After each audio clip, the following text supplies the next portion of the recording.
अब बांटते हैं ये गम भीगे नैना जो खिड़की, अब बांटते हैं ये गम भीगे नैना। आखिर कब तक ऐसा चलेगा?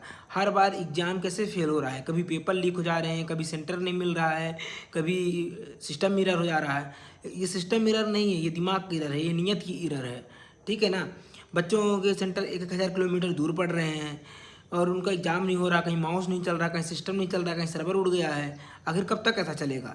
और अगर यही बच्चे, यही शिक्षक जो देश की फ्यूचर हैं, जो देश को बनाएंगे, जब इनके कैरियर के साथ खिलवाड़ होता है और ये अपनी आवाज़ उठा रहे हैं तो उनको जेल में डाल रहे हो।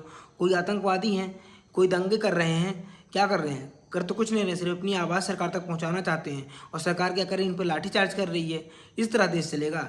ये कैसा शासन चल रहा है कि लोग अपनी आवाज़ नहीं उठा सकते हैं?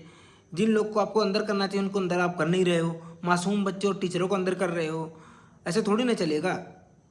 हर बार जब देखो जब यही नाटक होता है, कभी पेपर लीक हो गया है, कभी सेंटर हो गया है, कभी पेपर हो रहा तो रिजल्ट नहीं आ रहे हैं। हर बार का आपका यही नाटक हो रखा है। सरकार को इन चीज़ में ध्यान देना चाहिए। और ऐसे लोग को टेंडर दिया ही क्यों जा रहा है? मतलब 2 रुपये वो कम दिया टेंडर में तो आपने उसे टेंडर दे दिया। अगर पहले दूसरे करा रही थी, टीसीएस करा रही थी तो दिक्कत क्या थी? टीसीएस सही से ऑर्गेनाइज कर रही थी। अब उसने कम बिड किया दूसरे ने तो आपने उसे दे दिया। अब वो एग्जाम करा नहीं पा रही है। सेंटर ऐसे ऐसे जगह दे रही है, 1,000 किलोमीटर सेंटर दे रही है। जहाँ कंप्यूटर नहीं वहाँ सेंटर वो दे रही है। बच्चों के भविष्य के साथ आखिर ऐसा खिलवाड़ कब तक चलेगा? आखिर ये एग्ज़ाम कब होंगे?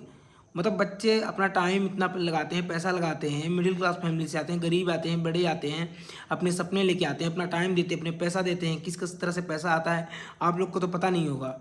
और जब वो एग्ज़ाम देने जाते हैं तो पता चलता है कि एग्ज़ाम का सेंटर नहीं, सर्वर नहीं है, किसी तरह पेपर हो जाता है तो रिजल्ट नहीं आता, पेपर होता है पेपर लीक हो जाते हैं। आखिर ऐसा कब तक चलेगा? और अगर कोई टीचर, कोई स्टूडेंट अपनी बात रख रहा है, सब सड़क पे उतर रहा है तो वो शांति से अपनी बात ही तो कर रख रहा है, तो आप उसके साथ ऐसा व्यवहार कर रहे हो जैसे वो आतंकवादी हो, जैसे वो कितना बड़ा दंगा कर रहा हो, उस पर आप लाठीचार्ज कराते हो। ऐसा देश बनेगा? आपको कम्पिटिट तो दूसरे देशों से करना है, वहाँ के यूथों से करना है, लेकिन हमारे यहाँ के यूथ की आवाज़ ही नहीं सुनी जा रही है, उनके करियर के साथ खिलवाड़ किया जा रहा है। आखिर ऐसा कब तक चलेगा?